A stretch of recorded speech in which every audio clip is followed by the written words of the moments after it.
This channel does not promote or encourage any illegal activities. All contents provided by this channel is meant for educational purpose only. Challenge ও কল্যাণ ব্যানার্জি কি করবে? ও দু পায়ে দাঁড়াতে পারে না 7টা পরে, সে আবার চ্যালেঞ্জ করবে কার কাছে? সন্ধে 7টার পর দু পায়ে সোজা হয়ে দাঁড়াতে পারে না, সে আবার কি করবে? তৃণমূলের সাংসদ কল্যাণ ব্যানার্জিকে তীব্র কটাক্ষ অর্জুন সিংয়ের। অতি সম্প্রতি কেন্দ্রীয় প্রতিমন্ত্রী সুকান্ত মজুমদার বলেছিলেন, এসআইআর নিয়ে কোন গন্ডগোল হলে রাস্তায় কেন্দ্রীয় বাহিনী নামবে এবং গুলি চলবে। কেন্দ্রীয় প্রতিমন্ত্রীর এহেন বক্তব্যের পরিপ্রেক্ষিতে শ্রীরামপুরের তৃণমূল সাংসদ কল্যাণ ব্যানার্জি পাল্টা সুকান্ত মজুমদারকে চ্যালেঞ্জ জানিয়ে বলেন, সিআইএসএফ যে গুলি চালাবে ওই গুলি ওর বুকে লেগে যাবে। আর ওই ছোড়াটা যেটা একটা মন্ত্রী আছে, হ্যাঁ ছোড়াটা মন্ত্রী একটা হয়েছে, হ্যাঁ তিনি তো বলছেন দেখ না তুই কোথায় সিআইএসএফ গুলি নিয়ে চলে, ওই গুলি তোর বুকে লেগে যাবে। ওর মাস্তানি বার করে দেবো একদম। বালুরঘাটে ঢুকেছি, এবার 10,000 ভোটে জিতেছি, এবার দেখছি আমরা সিআইএসএফ দিয়ে গুলি করে চালাবে বলছি। অত বড় হিম্মত!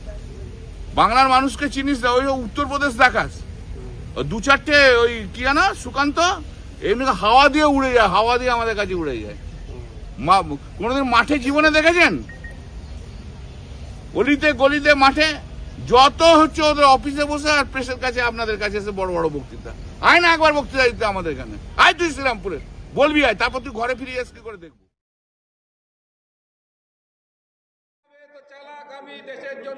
ওর সব মস্তানি বার করে দেব। যদিও কল্যাণ ব্যানার্জির হুঙ্কারকে উড়িয়ে দিয়ে শনিবার দুপুরে বিজেপির শ্রীরামপুর সাংগঠনিক জেলার তরফে বৈদ্যবাটিতে কর্মী সম্মেলনে হাজির ছিলেন কেন্দ্রীয় প্রতিমন্ত্রী সুকান্ত মজুমদার। উক্ত সম্মেলনে যোগ দিয়ে ব্যারাকপুরের প্রাক্তন সাংসদ অর্জুন সিং বলেন, সন্ধে 7টার পর উনি দু পায়ে সোজা হয়ে দাঁড়াতে পারেন না। চ্যালেঞ্জ ও কল্যাণ ব্যানার্জি কি করবে? ও দু পায়ে দাঁড়াতে পারে না 7টা পরে, সে আবার চ্যালেঞ্জ করবে কার কাছে? যদি আবার চ্যালেঞ্জ করে আমি তো বলছি ওর বাড়িতে যাওয়া উচিত। এখানে ওখানে শ্রীরামপুরে বলেছে তো আমরা পৌঁছে গেছি, এবার মমতা ব্যানার্জি ওখানে ওর বাড়ি আছে, ওর বাড়িতে যাওয়া উচিত। তিনি কি চ্যালেঞ্জ করবে? তার বক্তব্য, শ্রীরামপুরের পর এবার কালীঘাটে ওনার বাড়িতে যাওয়া উচিত। ব্যুরো রিপোর্ট, কলমের দুনিয়া।